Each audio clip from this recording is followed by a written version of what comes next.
এই ৭৭-এর ছবি কি পশ্চিমবঙ্গে আবার উঠে আসছে? আমাদের স্বরাষ্ট্রমন্ত্রী কালকে আবার দাবি করেছেন, আমি ঘুষপেটিয়াদের বের করে দেব। নমস্কার, রাই বাংলায় আপনাদের স্বাগত। পশ্চিমবঙ্গে আবার ঘুষপেটিয়া চলে এসেছে।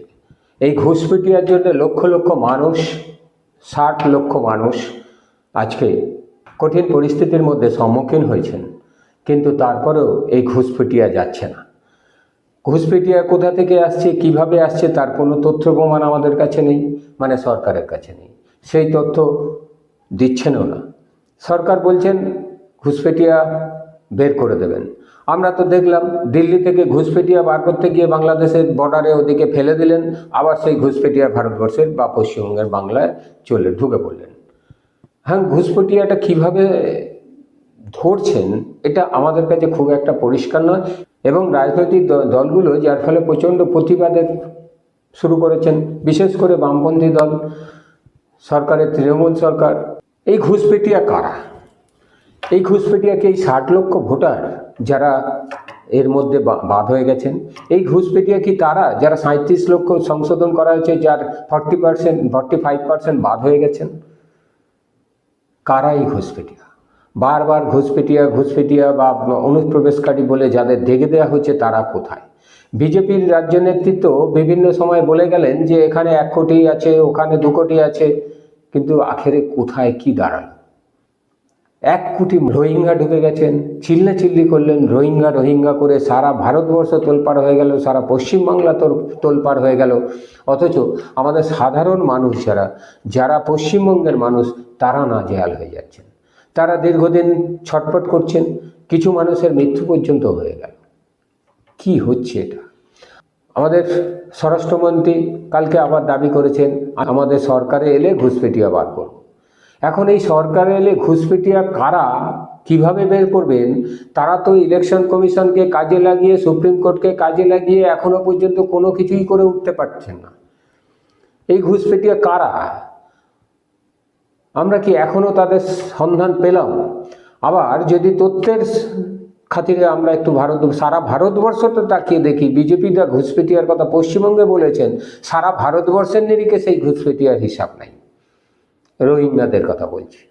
তাহলে পশ্চিমবঙ্গে কীভাবে ঘুষপেটিয়া বারবার বলে মানুষকে বিভ্রান্ত করা হচ্ছে, বা হিন্দু মুসলিম এই লড়াই লাগিয়ে দেওয়া হচ্ছে?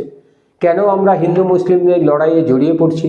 পশ্চিমবঙ্গে একটা রাজনৈতিক সমীকরণ আছে হিন্দু মুসলিমদের ক্ষেত্রে, কিন্তু পশ্চিমবঙ্গে এতটাও অসহিষ্ণু নয় যেটা তারা হিন্দু মুসলিমে জড়িয়ে পড়বে।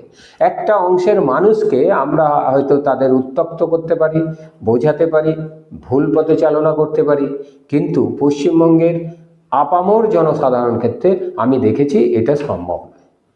পশ্চিমবঙ্গের মানুষ এটা বিশ্বাসও করে না। এখানে যারা মুসলিম আছে তারা খুব বাজে লোক। তারা তাদের দীর্ঘ জীবনযাত্রার মধ্যে দিয়ে একসাথে থেকে, একসাথে ওঠা বসা করে, রাত জেগে ঘুমিয়ে, তারা শয়নে স্বপনে তারা সব আছে। অতএব তারা নিজস্ব যে অভিজ্ঞতা, সেই অভিজ্ঞতা দিয়ে তারা সেটা দেখেছেন যে এখানে যারা মুসলিম বসবাস করেন তাদেরও সমান অধিকার আছে, তাদের এখানে জমির অধিকার আছে, তারা আমাদের মতোই সমান একজন। অতএব ঘুষপেটিয়া বলে আমরা যারা চিৎকার করছি, তারা রাজনীতির ক্ষেত্রে চিৎকার করছি, রাজনীতির ক্ষেত্রে। এটা রাজনীতি কি? এই যে রাজনীতির হিন্দু মুসলিম লড়াই লাগিয়ে দেওয়া, তাতে আপনার আমার কী লাভ হবে বলতে পারেন? এই যে ঘুষপেটিয়া SIR লিস্ট হলো ঘুষপেটিয়াদের বের করে দেওয়ার জন্য, তার ফলাফলে যে ৬০ লক্ষ মানুষ এখানে আজকে হ্যাঙ্গিং হয়ে গেলেন, এর কী হবে? এই ৬০ লক্ষ মানুষের মধ্যে ৩৭ লক্ষ মানুষ, এই তৃতীয় দফার ভোটার লিস্টে ৩৭ লক্ষ মানুষের অলরেডি নির্ধারিত হয়ে গেছে। তার মধ্যে 45% বাদ পড়ে গেছেন। এই 45% যারা বাদ পড়লেন, তারা কি নতুন করে নাম তুলতে পারবে? এই ভোটার লিস্টে কবে তুলবেন? এই ভোটার লিস্ট কবে কাজ বন্ধ হবে? সেই বন্ধ হলে তবে তো নতুন নাম লিস্ট তুলতে পারবে। এদিকে ভোটের দামামা বেজে গেছে, ভোটের প্রচার চলছে, কবে হবে এই সব কাজ? আদৌ কি তারা ভোট দিতে পারবেন? জানি না। রাজনৈতিক দলগুলো বলছেন, বিজেপি ছাড়া, যে তাদের যদি নাম বাদ যায়, তারা সেই কেউ বলছেন ভোট বয়কট করবেন, কেউ বলছেন সত্যিকারের ভোট বয়কট করতে পারবেন কি না আমার সন্দেহ আছে। কারণ ভোট বয়কট করলে আর এক সমস্যা দেখা দেবে, কারণ বিজেপি এখানে ওয়াক ওভার পাবে। আমার আশা করি রাজনৈতিক দলগুলো এই কাজটা করবেন না। কিন্তু প্রশ্ন হলো এদের হবেটা কি, কীভাবে এদের শান্তি ফিরে আসবে? আদৌ কি আসবে? কেউ জানি না। কারণ যত ভোট এগিয়ে আসছে আবার এই ঘুষপেটিয়ার তকমা চলে আসছে, যেটা এসআইআর করে নির্ধারণ করে দিতে পারছেন না। এসআইআর নাকি করে ঘুষপেটিয়া বের করে দেবেন বলেছিলেন, আদৌ কি হলো? হলো না তো। আবার এই যে 45% বাদ গেল, তারা কি ঘুষপেটিয়া? না, নিয়মের খাতিরে আপনি সেটা বলতেও পারবেন না, কারণ তাদের কাছে ডকুমেন্টস থাকার সত্ত্বেও তারা লিস্টের বাইরে চলে যাচ্ছেন। এই ভুরি ভুরিও এই উদাহরণ আছে যে তাদের কাছে ডকুমেন্টস আছে, প্রপার ডকুমেন্টস আছে, তারা বাদ চলে যাচ্ছে। এরকম তো আছে। পশ্চিমবঙ্গের রাজনীতিতে যদি যত ভোট এগিয়ে আসছে, একটা অদ্ভুত থিওরি তৈরি হচ্ছে। দেখবেন মানুষের মধ্যে এখন সব চুপচাপ। কেউ বলছেন 77-এর একটা ছবি দেখতে পাচ্ছি, মানে 77-এর আমলে যে ছবি তৈরি হয়েছিল, মানুষ ভোট সুইং করে দিয়েছিল বামপন্থীদের ক্ষেত্রে। এই 77-এর ছবি কি পশ্চিমবঙ্গে আবার উঠে আসছে? তাহলে এই 77-এর ছবিতে এখন আবার কি বামপন্থীরাই জয়ী হতে পারে? সম্ভাবনা উড়িয়ে দেওয়া যাচ্ছে না। আমি বলছি না সরকার গঠন করবে, একটা ওই 67-68 সালের মতো হ্যাঙ্গিং সরকার তৈরি হতে পারে। কারণ সিপিএম বা বামপন্থী দলগুলো যেভাবে, আইএসএফ এবং বামপন্থী দলগুলো যেভাবে জোট করে লড়াই করছে, তাতে মানুষের মনে ধীরে ধীরে আবার বামপন্থীদের প্রতি একটা আশার আলো দেখা দিচ্ছে।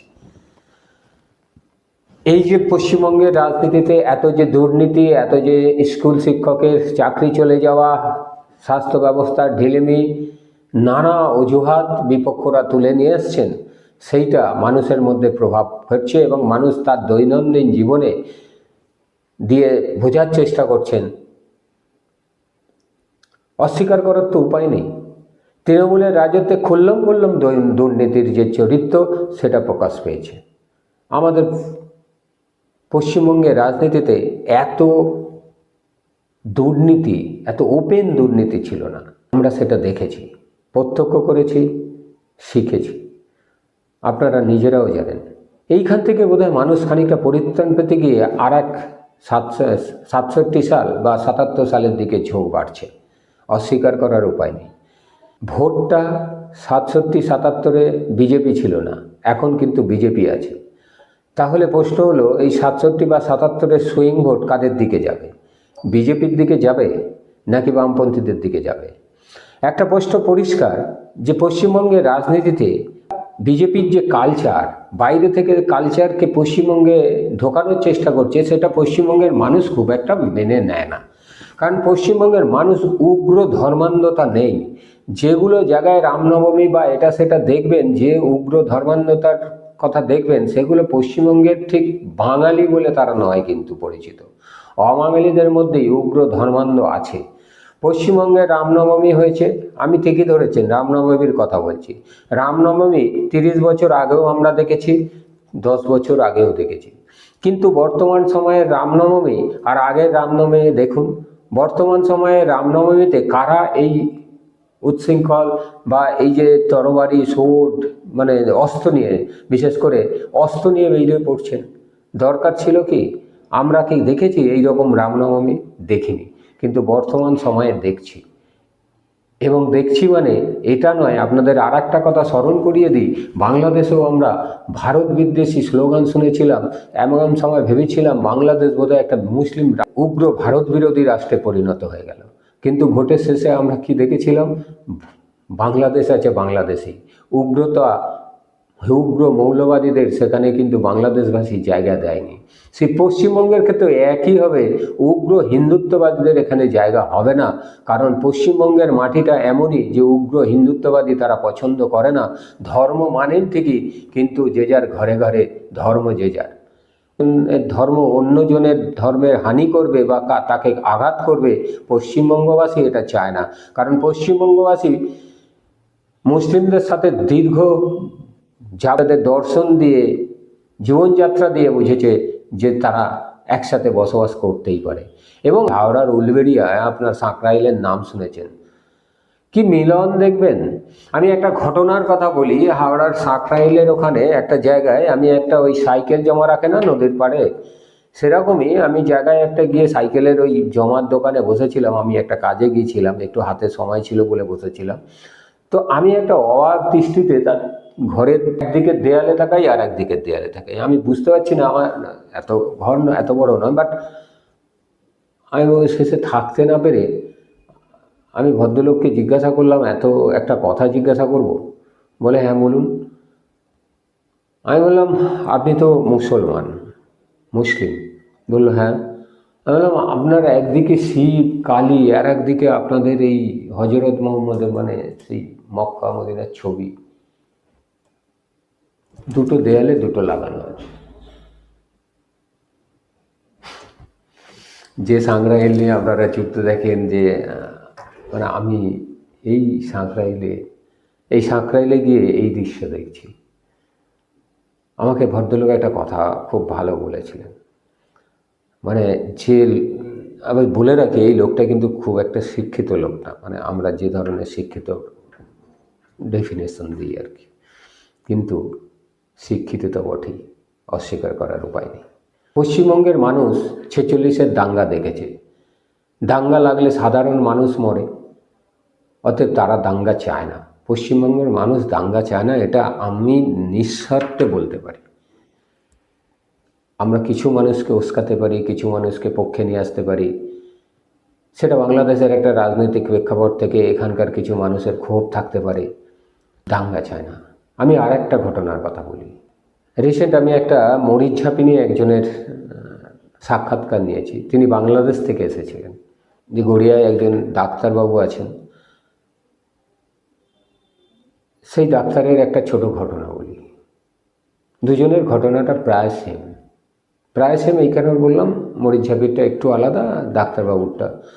এই ডাক্তারবাবুরা যখন বাংলাদেশ থেকে ওই দাঙ্গার সময় চলে আসছেন, সেই সময়ে দাঁড়িয়ে একটা ঘটনা ঘটে যে তারা একটা মুসলিম পরিবারে আশ্রয় নেয়।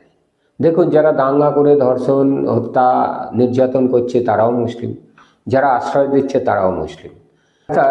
তার বায়োগ্রাফি একটা বই দিয়েছিলেন। আমি যখন বইটা পড়ে দেখলাম, আমি বারবার এই কথাটা বলার চেষ্টা করছি, আগে এগুলো বলতাম না। তার দাদুকে মেরে ফেলা হয়েছিল। সুন্দরবনের মানুষের কথা বলি। সুন্দরবনের যে লোকটার কথা বললাম, যিনি এসেছিলেন মরিচঝাঁপির ওখানে, পরে তিনি কলকাতায় চলে আসেন, আলাদা কথা।